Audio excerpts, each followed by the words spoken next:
Hey guys, and welcome back to my channel. If you're new here, my name is Mary Barfield. I'm homeschooling mama to a rising kindergartner and a rising second grader. And after today, I can no longer say rising kindergartner and second grader because we are starting our school year tomorrow morning. So today's video is going to be talking about what I do to prep for our school year. I'm going to talk about what I've done over the last couple weeks leading up to our first day of school. I'm going to talk about what I've done the week prior to our first day of school because I kind of broke up my to-do list in chunks based on time. And then what we're doing today, the day before school, to get everything prepped for tomorrow morning. So first things first, talking about what I've been doing over the last couple weeks. This is our first year I'm actually doing this first task item. I am pre-reading our literature selections for all of the curriculum we're doing this year. It's something I discovered was actually a thing through Charlotte Mason philosophy and principles that I've been researching and learning about over the last couple weeks. And I find that it's actually been super valuable. What I did before I started my pre-reading to-do checklist was I got a notebook. This is just a moleskin notebook I had on hand in my desk downstairs that was blank. So I just grabbed this. I deemed it Mom's Pre-Reading Journal, so I'll use this over the next couple of years. And what I did is I went through all of the curriculum we're doing this year. I know it looks like a lot, but a lot of these are picture books, so don't stress. I went through all of our curriculum and I picked out all of the literature and basically broke it down by term 1, term 2, and term 3. Now, over the last couple weeks, I have been reading all of my term 1 literature books that we are going to be reading this year. And what I did was, one, it's a good idea because it allows you to know what you're about to go over with your kiddos. But two, I jotted down some notes about, this is a good topic to bring up with my kiddos, or this is a good stopping point. Read this day 1, day 2, day 3, just little bits and pieces like that. And I took notes and I wrote it down there. So one of the books we're reading is Paddle to the Sea. So I only read the first term amount that we're going to do. I didn't read the whole book, just what we're going to read for term 1.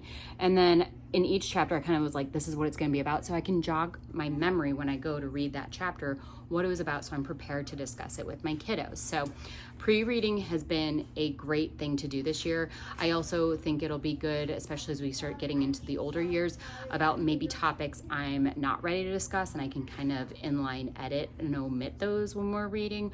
Or if I am, it is something we want to talk about and I think their maturity is ready to talk about that topic, I can prep myself and be ready to talk about it that day because I've already taken notes on where it's going to be brought up and what we're going to be talking about essentially. So pre-reading has been something I've been doing over the last couple weeks, and now that our school year is starting, I'm going to start on term 2 books moving forward. The second thing I've been doing over the last couple weeks is planning out our curriculum schedule for the first 2 to 3 weeks. I actually ended up doing 3 weeks in Trello. If you're not familiar with my channel or Trello, we utilize it for our homeschool planning. Trello is just a project management app tool. It's on the desktop, it's on your phone, it can be on a tablet, but basically it is a digital planner.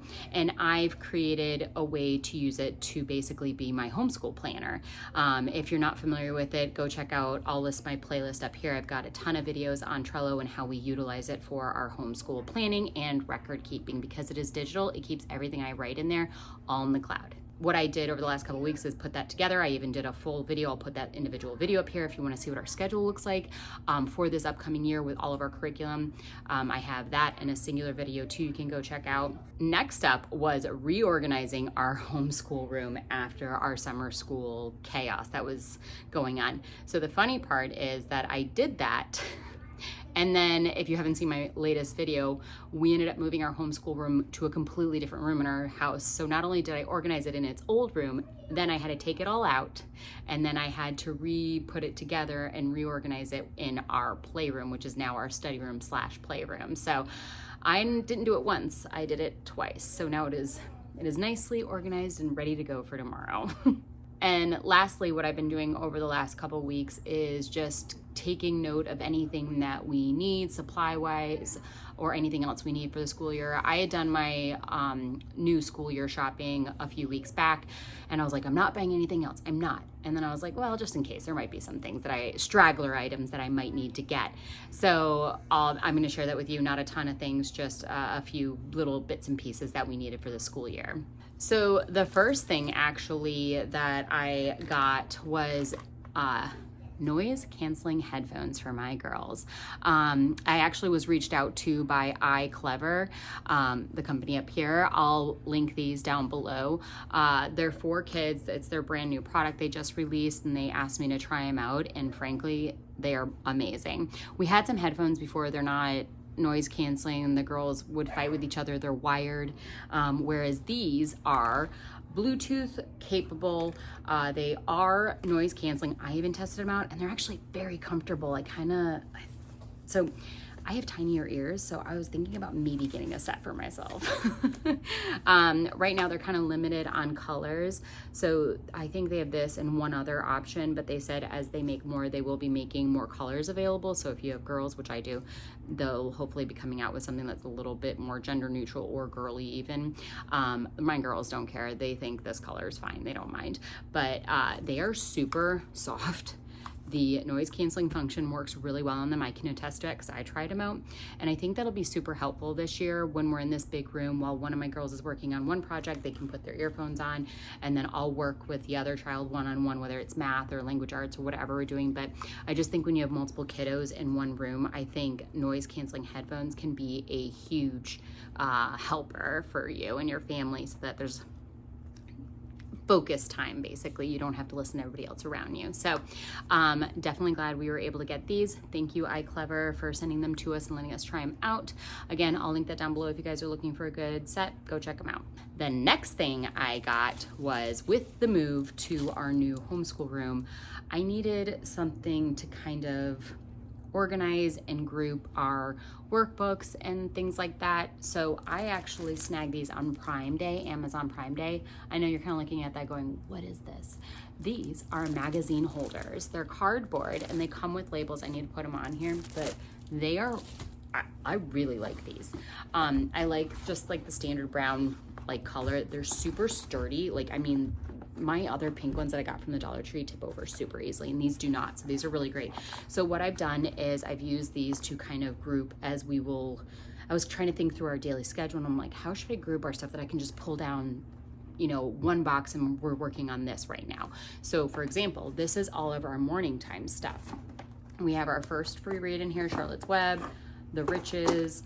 We've got our character cards from September & Co. We've got Paddle to the Sea, our Spanish workbook for my oldest daughter, the Spanish curriculum book, and then this is all of our art studies that we're going to be doing. So when morning time happens, I'm just going to grab this and pull it down, and then we can just go. So I like having everything organized in buckets that I can just pull off of our bookshelves and then learn.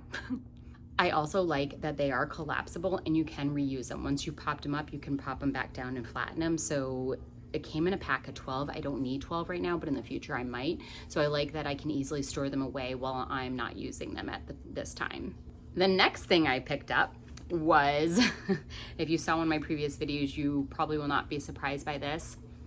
The entire set of the McGuffy Eclectic readers. So I got a whole set because I found it on eBay for a phenomenal price. I think it was $42 for all 7 books, because of the primer it makes it 7.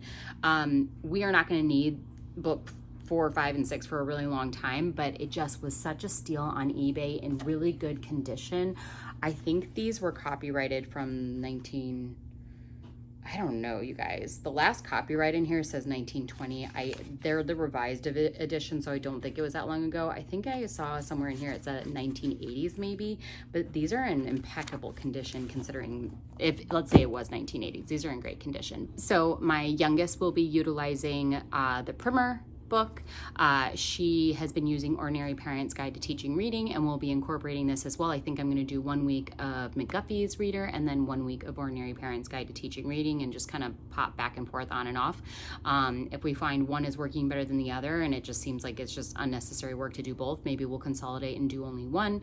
I plan to do narration from this as well, have her write out her words, and maybe do a little copy work this year. We'll see. She's still young. I don't want her hand getting too tired, so I'm not going to push that too much, but definitely kind of start introducing the reading and writing aspect of language arts to my youngest. Then my oldest will be using the first Eclectic reader. I'm probably going to start her a couple lessons in, because the first couple lessons, she's a really strong reader, though I think they'll just be too boring for her, so I'm going to start her a little bit in, maybe, I don't know, lesson 16 or 17, I don't know.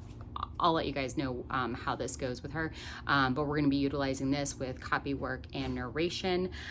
Something I actually thought about getting, because we do have the School Nest notebooks. I'm still torn on this. There might be one more thing I get for this year, and I haven't officially decided yet if I'm going to do it, but we have the School Nest narration notebooks, which are great. We could probably do all of our copy work and our narrating and everything, dictation from these and other books that we're reading from our other pieces of curriculum in those notebooks. That probably would be plenty. However, I stumbled upon a shop on Etsy called Verily Schoolhouse, and she has so many great PDF digital products that complement not only McGuffy readers but Charlotte Mason philosophy, and one of them that I'm looking at getting is her McGuffy reader lesson book companion. It's an instant download. I'm going to try and make this easy to see, and it's only $5, and then you can have this file and print it off every year that you utilize the McGuffy readers. Here's an up close look at what the digital copy will look like, and you can create a notebook out of it. So it's narration drawing right there. You can write out your words, copy work, and then dictation. And I just like how simple it is. However, I do have the School Nest notebooks, and I feel like the girls got really excited about those. And, you know, although it's not meant for the McGuffy readers, I think we can easily use those. However, I just like how this is streamlined to the McGuffy readers. I'm not sure what I'm going to do. I'm not sure if I'm going to buy this digital copy and print that out and create little notebooks for them. I'll bind them and laminate them into books for them, or if I just want to use the notebooks that they have. So I'm still undecided about that. We'll start off tomorrow morning, obviously, with the narration notebooks that we have from School Nest, and then just kind of see how that plays out. And if it's not working for us, maybe I'll do this and save those narration notebooks for like our science, history, anything else that isn't the McGuffy reader, I guess is the best way of explaining, because we'll do narration and copy work from other things that we're learning about outside of McGuffy reader. So TBD, I'll keep you guys posted. And last but not least, the last thing I had to purchase before school year started was a whole new bed for my oldest daughter. So just a quick, background on the situation with moving the schoolroom. Initially, my daughters were in separate rooms, but then my oldest and my youngest decided they wanted to share a room. So we moved both of them into my youngest bedroom. They had bunk beds. They loved being with each other. They almost made it, almost 2 years. They're between 1.5 years and 2 years in the same room together. Until recently, about 2 weeks ago, they both said, we don't want to be in the same room. And I said, okay, if we're going to move the schoolroom out of my oldest daughter's bedroom, we got to do it right now. So when we moved the girls into the same bedroom, my oldest, her old bedroom was empty. So we turned that into our homeschool room. Our study room is what we call it. Well, then once the girls decided they wanted to split back up again, we're like, okay, we got to move our study room into our playroom, which is where we are right now. Well, that meant we had to buy a brand new bed for my oldest. And since she's getting older, we decided to get her a double bed. So we went ahead and got that for her. We got it off Amazon. She absolutely loves it. It's actually a day bed because the way her bedroom, it's kind of more longer than it is wider. So it would have been tough for us to fit a full double bed in there long ways. So the day bed actually made more sense for the way her bedroom's set up and gave her more space to walk around. She absolutely loves it. She helped me pick out the bedding. it was just such a fun thing to go do with her. I felt like kind of one of those core memory growing up experiences. So she's really excited. My youngest is really excited. Both are getting a lot more sleep right now. And I'm glad we were able to get that done. Everything moved over before the school year started. I feel like if we had tried to do that halfway through the school year, that would have really interrupted our flow and everything we were learning. So I'm glad we were able to get that done before the school year officially started. So that's everything I've been doing over the last couple weeks. Now let's talk about what I've been doing in this week leading up to this first day of school. So first things first, I went into Trello, my app, and I made sure that all of my library books, I actually go ahead and look through all of my curriculum ahead of time, and I see, okay, what do we need from, I go through each piece of my curriculum and say, for week 1, what am I gonna need to get from the library? And I put it in my Trello board.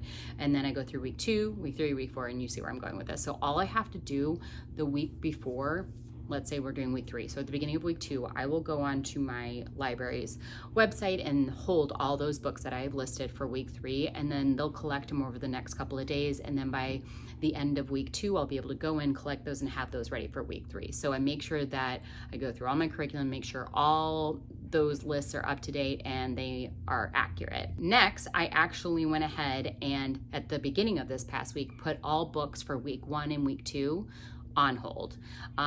You're probably thinking, why would you do week 2? I just gives them time to collect everything, and we get to keep our books for 3 weeks at a time, and that's normally plenty of time because these are week-to-week books normally. We are getting into chapter books where we're gonna have to keep them for about 2 or 3 weeks over, spanning over the curriculum. But for the most part, we're normally able to renew the books without any issue as long as people aren't on a huge long wait list. And I've looked at all the books in our curriculum and none of them are really like that high in demand, at least that I can tell as of yet. The next thing I did was I went through all the books that I own, because I did buy quite a few books for our curriculum because we would be using these spines essentially over the entire year, and it didn't make sense to have to keep checking them out from the library every week. So there are quite a few books that we did go ahead and purchase. I'm really thrifty about it. I use thrift books. I use bookfinder.com. I have a local thrift store and we have a huge homeschooling community here, so there was tons of books I was able to find there. But then I go through each book for the first week. I went through my week 1 curriculum and I went ahead and I made these really cute what are they called? Bookmarks. I made these on Canva, and then I put in, okay, what are we doing for each term, each week, etc. And I put it, so for week 1, we're reading chapter 1 of Petal the Sea, and I put the bookmark in there. If I didn't make one of those bookmarks, I use these fancy schmancy restickable tabs. And I went through the first week and I was like, okay, which page are we using from this book? And then I put it on that page. So this is for our space for science. So we'll be learning about astronauts that first week. So I went ahead and went through every book in the curriculum that we're utilizing and put either a sticky tab for that first week or the bookmark in the spot that we're going to be going to, just so we can quickly find our place and move. It just helps with the flow of our homeschool to move quickly, so we're not getting stuck and getting distracted and then falling out of, attention and things like that. So it allows us to keep our flow moving better. And then the last 2 things that I did over the past week was I went through all the curriculum and in detail, and some of the curriculum, actually a good amount of our curriculum this year is requiring that I print something off at least once per week for the activities. So I went through anything that I needed to print, I went ahead and printed for the first 2 weeks actually, just so I have that ready to go. And I'll probably do that on a bi-weekly basis. I'll print off, I'll just go through all the curriculum and figure out what needs to be printed for the next 2 weeks. And the other thing I did along with that is went through any supply lists and made sure I had everything I needed, specifically for our history curriculum, because it's very hands-on activities. It's American Girl History from Little School of Smiths. And then also our space has some activities. Our Geography Build Your Library Level 0 has some hands-on activities. So just made sure I had supplies for the first 2 weeks. And again, every 2 weeks, I'll probably just check on what do I need to print out? Are there any supplies I need to get for the next 2 weeks? And that leads us up to today. So what am I getting done today? Since I've gotten a ton done over the last couple weeks, it doesn't leave me scrambling today, which I feel a lot better about. Last year I was scrambling because it was our first year and sorry, my girls are playing, and I'd never done this before, so I felt like a hot mess the day before our first day of school. But today I don't feel like that because I feel like I am well prepared, I am ready to go. So there's just a few things that I'm gonna be doing today. One is we have this little cute first day of school banner that I'm gonna put up on the wall. I'll insert a picture of it here. The second thing I'm going to do is I'm going to prep. We have a little, it's like an easel and you put the words in it. It's a little board that the girls hold. I'm sure you guys have seen them. I'll put a picture right here. And I'm going to prep it with their name, the date, first day of kindergarten, first day of second grade, and so that we can do our first day of school pictures tomorrow. The other thing that I am going to do today with the girls is we are going to plan out their first day of school outfits, because they just love doing that kind of stuff and they're very excited about picking those out. So I'm probably going to do that after this video, as well as discuss what they want as a special treat for their first day of school breakfast. And lastly, the thing that I've been doing today to prep for this first bit of school is things that are important for me and my mental and physical health. One of those is meal prepping. So I don't like to actually meal prep a ton of actual food, but I like having a list of meals that I can easily pull from to make for dinners and lunches, and then making sure I have my grocery list ready to go, and then going grocery shopping. So those are big for me to keep my nutrition on track. And then the other thing is my fitness routine. So I'm actually gonna try out something different. I am a certified trainer, personal trainer, and I do have clients that I'm working with, but even as a trainer, it's good for you to have a trainer, because sometimes you're too close to your own health that you need somebody who has a third-party unbiased perspective on your health and have them help you out. But also it takes some of the mental weight off of me having somebody else create my workout programs, because I've been creating mine for years now. And at this point, I'm ready to have somebody take that off my plate, even if it's just for the first 8 weeks of school. I might keep doing it, I might not. I might go back to me doing it myself. So I am trying out an app called First Form app. I'll link it down below if you guys are interested in checking it out. I just couldn't pass it up because it was a really good financial deal. It's $12.99 a month, and you get macro tracking or meal planning, depending on how you want to attack your nutrition. They provide workout programs for you, and you even have, they call them advisors, but it's basically a trainer. You have access to a trainer. That's an incredible deal. There's also easy ways to track your sleep, your water, so many things, ideas for nutrition. I mean, there was just so much in this app. I was shocked that they were only charging $12.99 a month. So I'm like, I gotta try this out. So they do have an annual subscription, which saves you $25 over the year. I'm not signing up for that quite yet because I haven't committed to using this app more than a month, but I am at least gonna check it out for the next month or two and see if that works well for me in this chapter of life I'm in right now. So just kind of take some of that pressure off me, because if I am physically and mentally fit, I am a better and happier mom for my kiddos, and that's really important. I want to be strong, I want to be energetic for them, and I want to be mentally clear and happy. So if I can do that for me, that makes our school year run a lot smoother. So sorry guys, again, per usual. Actually, I'm going to stop apologizing. I'm always going to be chatty. I'm a chatty person. My kids are yelling. I do not know if you can hear them, but they are having a blast. It's all good yelling. But I am always going to be a chatty person. I apologize in advance. Obviously, you guys don't seem to hate it if you're still here and watching me right now and you've made it this far in the video. So if you did like this video, give it a thumbs up. Hopefully I gave you some ideas of what you could be doing to prep for your first day of school. I know we're starting a little earlier on June 29th. So by the time you see this live, we'll already be well into our first week of school. But for us, it just gets so hot here in August that it doesn't make sense for us to keep summering when the girls want to just stay inside because it's so hot. So might as well get the school year started. We're year-round homeschoolers, so we can take off more time throughout the year, creates more flexibility in our schedule. So if you like it, give it a thumbs up. If you are new to our channel, hit that subscribe button, and so you can stick around for more chatty videos, and I'll see you guys in my next video. Bye.